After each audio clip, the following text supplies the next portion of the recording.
menyaksikan segmen khusus CNBC Indonesia Money Talks. Kita masih berada dalam rangkaian acara Asian Insight Conference 2025 dengan tema Growth in a Changing World.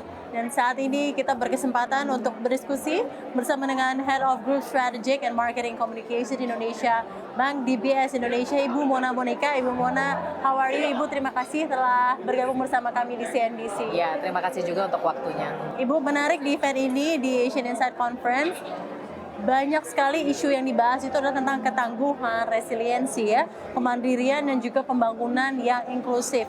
Mengapa hal ini menjadi penting untuk Indonesia saat ini? Ya, tema kita kali ini memang lebih ke growth in a changing world. Makanya membutuhkan ketangguhan tadi ya, resiliensi juga, dan kemampuan juga untuk melihat opportunity. So Indonesia actually memiliki banyak, maksudnya memiliki opportunity ekonomi yang menurut saya sangat berlimpah gitu.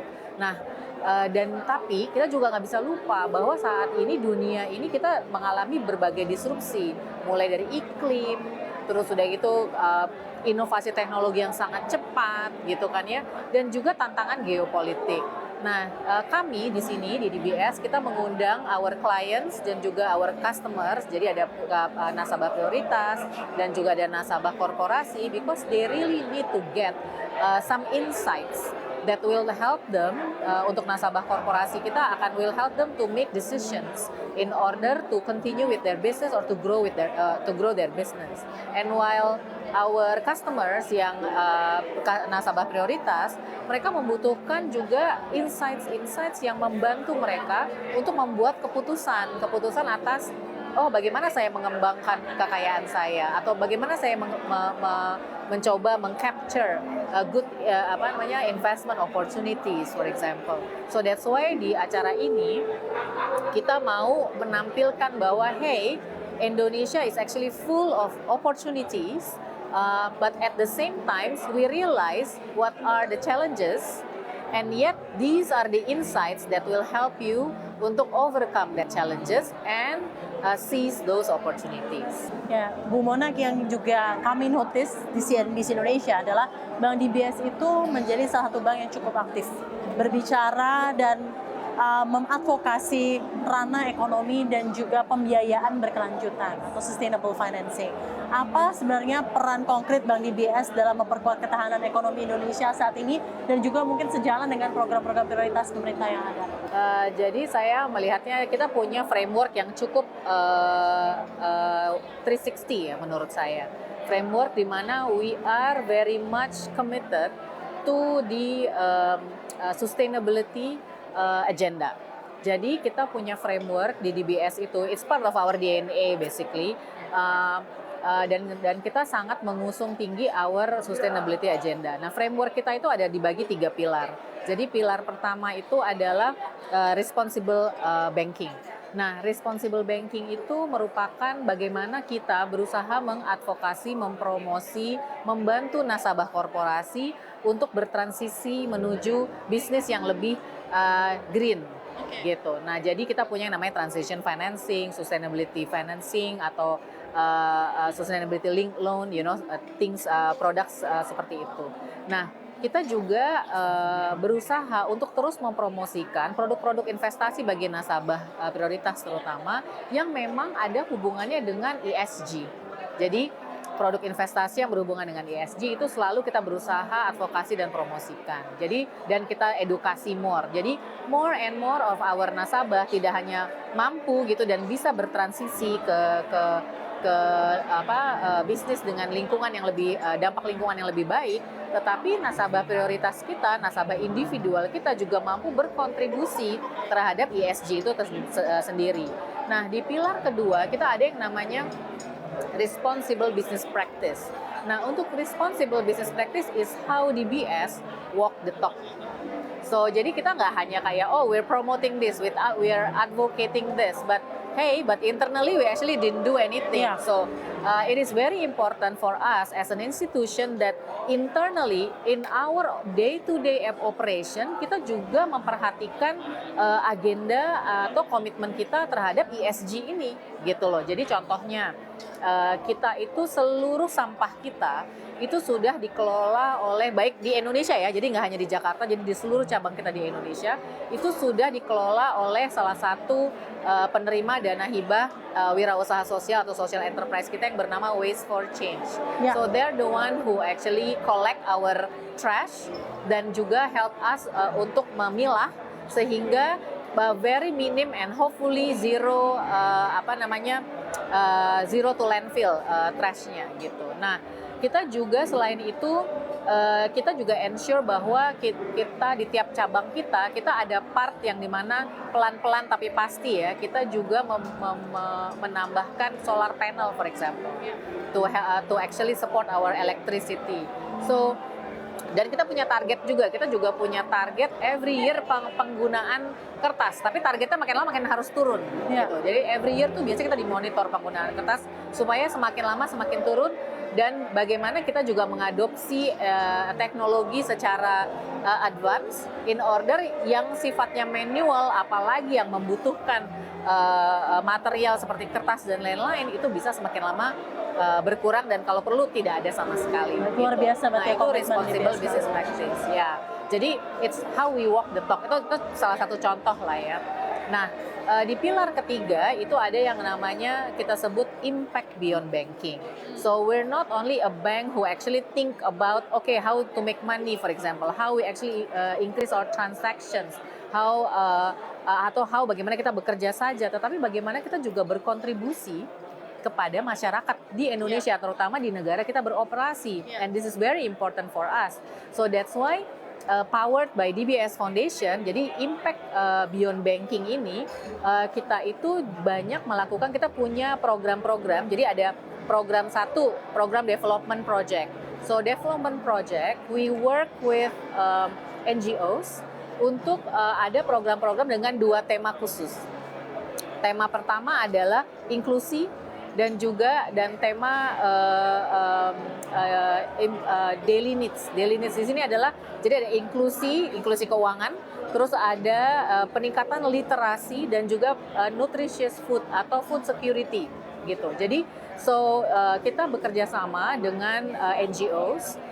Kita sudah mulai tahun lalu kita sudah mulai dan tahun ini kita juga sudah kita luncurkan. Kita bekerja sama dengan Yayasan Decoding, Yayasan Humanis, di Asia Foundation. Kita melakukan program development di Kalimantan Barat untuk inklusi keuangan dan bagaimana kita membantu perempuan yang memiliki mikro bisnis. Dan juga kita membantu perempuan yang memang mungkin mereka adalah ibu rumah tangga atau mereka sudah ada pekerjaan. Baik mereka mungkin di farming, berkebun, atau misalnya mereka adalah guru. Dan bagaimana mereka bisa mendapatkan side income. So dengan di Asia Foundation, we're actually developing this pelatihan. Satu, yang sudah memiliki bisnis bisa grow, yang belum memiliki bisnis bisa punya side income gitu. Nah, dan kita juga punya project lagi di Nusa Tenggara bersama Humanis. Di situ bagaimana kita melakukan pelatihan kepada farmers untuk food security. So it's alternative farming. Jadi kita tahu bahwa padi susah banget tumbuh, rice susah banget tumbuh. So kita nggak mau ketahanan pangan mereka jadi fragile ya. Jadi dengan begitu we actually work with Humanis Foundation untuk membuat suatu program yang mana melatih farmers di sana for alternative farming gitu. Nah, kita juga bekerja sama dengan Yayasan Decoding dan ini targetnya untuk seluruh Indonesia. So kita targeting university students, kita juga targeting publik, kita juga targeting anak-anak SMK yang dimana kita berikan pelatihan dan kurikulum coding gratis. Tapi materi kurikulum itu adalah materi kurikulum yang memang dibutuhkan oleh dunia kerja. Jadi pada saat mereka lulus dari semua materi kurikulum tersebut dan ditambah dengan soft skill dan skill lain yang misalnya English language gitu, terus bagaimana mereka bisa interview misalnya. Jadi ada soft skillnya, pelatihan soft skill juga. Jadi dengan begitu mereka dapat sertifikat, dan sertifikat ini bisa digunakan untuk melamar pekerjaan dan mereka sudah terlatih dan mereka bisa melamar pekerjaan. So now kita sudah melakukan banyak sekali. I think we already train hundreds of thousands of students di bidang coding ini gitu. Dan ini tidak hanya terbuka untuk just public, but also buat teman-teman penyandang disabilitas. So they have all equal opportunities when it comes to this kind atau this segment of work opportunities. Terima kasih banyak Ibu atas komitmennya di BS Bank Indonesia untuk selalu mendukung sustainable finance dan juga sustainable economy. Di satu sisi ada suatu isu sosial ekonomi yang juga ingin saya tanyakan kepada Anda, bagaimana di BSB melihatnya isu aging population. Kita melihat fenomena populasi yang menua di beberapa negara di Asia, termasuk di Indonesia. Seperti apa negara ini harus mempersiapkan diri untuk itu? Bagaimana Bank DBS juga memiliki dampak tersendiri untuk menjawab tantangan ini? Ya, so basically memang sekarang saat ini kita di Indonesia sedang menikmati yang namanya bonus demografi atau bonus young people, the productive age, yang memang tentunya sangat membantu menopang dan juga menumbuhkan perekonomian di negara kita. However, we need to remember that these kenikmatan yang yang sedang kita punyai saat ini akan ada peaknya itu tahun 2030, sebentar lagi. Nah, jadi dan setelah itu dia akan going down tuh. Jadi makin banyak orang tuanya. And by 2045 we will have one orang tua di dalam 5 orang. Gitu. Jadi it's around one out of five. So around 20% of our penduduk population. Nah, itu besar sekali. Dan kalau kita tidak mempersiapkannya dengan baik mempersiapkan opportunity-nya, infrastrukturnya, resiliensi mereka, dan bagaimana mereka kesadaran mereka untuk mempersiapkan dirinya gitu ya. Bagaimana mereka menghadapi hari tua tersebut, baik dari segi kesehatan hingga segi ekonomi mereka, maka itu akan bisa memberikan tantangan yang lebih untuk ekonomi kita kan. So therefore di BS Foundation kita juga punya satu komitmen lagi, di mana kita ini ingin benar-benar membantu negara di mana kita beroperasi, terutama di Indonesia, untuk mempersiapkan diri kita ke arah sana. Okay. So it's not only about the resiliency of the aging society itself, but also the resiliency of the economy. So therefore kita mulai tahun ini kita akan mulai untuk melakukan banyak sekali advokasi tentang dan meraise awareness, meningkatkan kesadaran masyarakat kita bahwa satu, secara kesehatan how we need to prepare ourselves, and then kedua secara ekonomi dan pendapatan how we need to prepare ourselves, and also kita juga pengen memberikan sharing best practice dari negara-negara lain yang memang sudah ada di era tersebut, kayak Singapura contohnya gitu ya, like Hong Kong juga kan gitu. Mereka sudah ada di era tersebut. Jadi dan bagaimana mereka membangun infrastruktur untuk menyiapkan diri ke sana. Jadi soalnya kita pengen banget membawakan best practice tersebut.